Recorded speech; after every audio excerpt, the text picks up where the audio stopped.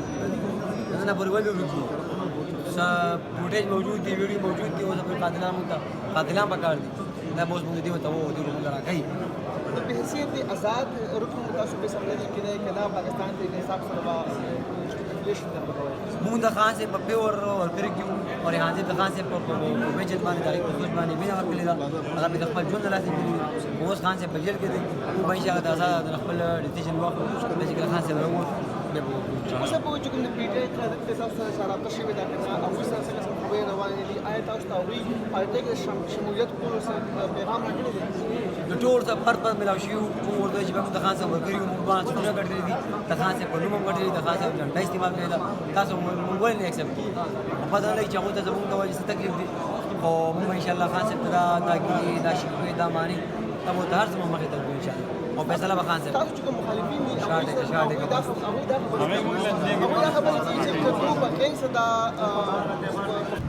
آج اڈیالہ جیل میں خان صاحب کے ساتھ القادر یونیورسٹی ٹرسٹ کی ہیئرنگ میں ملاقات ہوئی ہے القادر یونیورسٹی ٹرسٹ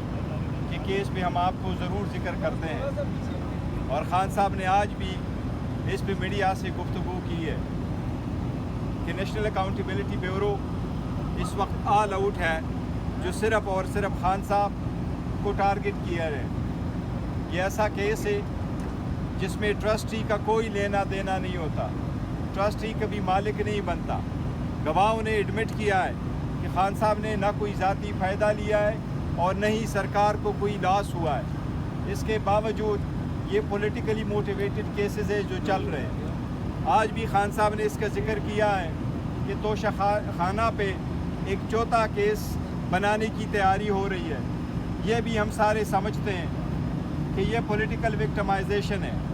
اور یہ صرف اس ادارے کو استعمال کیا جا رہا ہے خان صاحب کے خلاف جس کی خان صاحب نے آج بھی بڑی مذمت کی ہے خان صاحب نے آج میڈیا سے گفتگو کرتے ہوئے آئی ایس پی آر کے بیان پہ اپنا پہلا موقف ڈائریکٹلی میڈیا کو دیا ہے خان صاحب نے یہی کہا ہے کہ میرے سے معافی مانگی جائے بجائے اس کے کہ میں معافی مانگوں ہم 9 مئی کی مذمت کر چکے ہیں پہلے بھی اور آج بھی ہم اس کی مذمت کرتے ہیں لیکن ہم نے یہی کہا ہے یہ کس نے کروایا یہ خان صاحب کو 9 مئی کو کس کی سازش پہ گرفتار کرنے کی کوشش کی گئی گرفتار کروا کے کس نے حکم کیا تھا اسی پرتشدد طریقے سے گرفتار کرنا کس کا آرڈر تھا اس پہ ایک رد عمل آنا وہ نہیں کسی صورت تشدد پہ ہو سکتا تھا وہ ہم نہیں کہتے کہ اس کی جسٹیفیکیشن ہے تشدد پہ کسی کا آنا لیکن اس کے ساتھ خان صاحب نے یہ کہا ہے کہ اسی بات پہ مجھے جیل میں ڈالنا بار بار میری کوشش کرنا کہ جیل میں ہوں جاؤں چاہے وہ 18 مارچ کا ہو چاہے وہ 9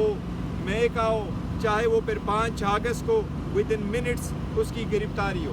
اس لیے خان صاحب نے کہا ہے کہ میرے سے معافی مانگی جائے بجائے اس کے کہ میں کسی ایونٹ پہ معافی مانگوں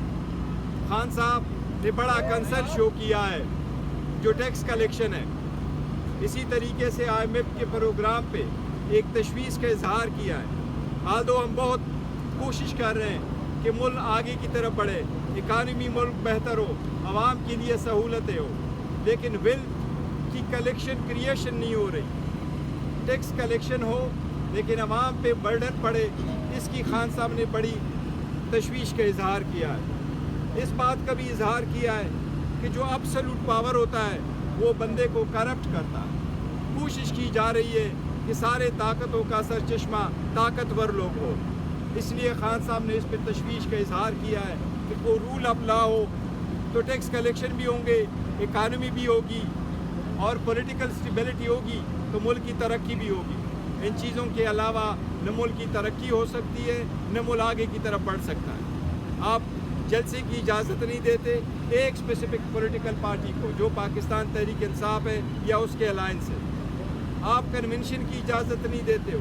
آپ ریلی کی اجازت نہیں دیتے ہو. پرامن طریقے سے نکالنے کے لیے ایک چھوٹی سی کنونشن کی اجازت نہیں ہے. تو اس لیے یہ ایک طاقت استعمال ہو رہی ہے ایک ہی پولیٹیکل پارٹی کے. اس کو آپ پولیٹیکل اسٹیبلٹی کی طرف ایک قدم نہیں کہہ سکتے. یہ انسٹیبلٹی کریٹ کرتا ہے اور یہ وہی پوائنٹ ہے جو IMF نے اپنے رپورٹ میں تذکرہ کیا ہے. خان صاحب نے آج کاکڑ کی اسٹیٹمنٹ پہ جو فارم 47 سے ریلیٹڈ ہے اس پہ بھی خان صاحب نے ڈائریکشن دی ہے کہ کورٹ میں ایک پٹیشن فائل کریں گے. جو ہم نے پہلی اسٹیٹمنٹ دی تھی اور پٹیشن سپریم کورٹ میں فائل ہو چکے تھے فارم 45 اور 47 سے ریلیٹڈ, اس میں اس کو بھی ہم انکلوڈ کریں گے. آج ہم آپ کو یہ بتائیں کہ بارہا ہم عدلیہ کو کہتے ہیں کہ ہمیں آپ کا احترام ہے اور آپ پہ اعتماد ہے, لیکن جتنے تیزی کے ساتھ خان صاحب کے خلاف ٹرائل چلتے رہے, 5 دنوں میں 3 کنوکشنیں ہوئی, اسی طرح خان صاحب کو ریلیف دینے کی کوشش کبھی نہیں کی گئی, بلکہ خان صاحب کا جو رائٹ بھی بنتا ہے اس کو بھی نہیں سنا جاتا. اب کل عدت والے کیس کی ہیئرنگ ہے. خان صاحب کی اسپیشل یہی فرمان کے مطابق میں ریکویسٹ کر رہا ہوں جج صاحب سے, لاسٹ ڈیٹ آف ہیئرنگ پہ جج صاحب نہیں اویلیبل اور لمبی ڈیٹ پڑی. پھر پراسیکیوشن کی طرف سے تاخیری کارروائیاں کی جاتی ہے اور ہر مرتبہ کوئی نہ کوئی بہانہ کیا جاتا ہے. ہم سب سے درخواست کرتے ہیں, جج صاحب سے ڈائریکٹلی خان صاحب کی درخواست ہے کہ کل میرے کیس کی ہیئرنگ کر کے اس پہ فیصلہ کرتے ہیں عدت والے کیس پہ. یہ ہماری آپ سے درخواست ہے. کشمیر والے ایشو پہ خان صاحب نے تشویش کا اظہار کیا ہے. خان صاحب نے امید ظاہر کی ہے کہ یہ سنجیدہ معاملہ ہے. کشمیر کے معاملے پہ سیاست کے بجائے تحمل سے کام لیا جائے. کشمیر کے معاملے پہ خان صاحب نے کیا ہے کہ آپ نے حکومت ایک پارٹی کی ختم کروائی, عوام ریلیف مانگ رہی ہے, مہنگائی سے لوگ تک چکے, عوام کے مطالبات بجائے اس کو صحیح طور سے ایڈریس کیا جائے. پاکستان تحریک انصاف عوام کے مطالبات کے ساتھ کھڑی ہے. عوام کا مطالبہ ہے بلوں سے ریلیٹڈ, مہنگائی سے ریلیٹڈ, ان کو ریلیف دیا جانا چاہیے. کشمیر بڑا ایک سینسٹیو ایشو ہے, اس پہ ایک اچھا موقع پانا چاہیے اور کشمیر کے عوام کو ریلیف دینا چاہیے جو ان کا حق بنتا ہے.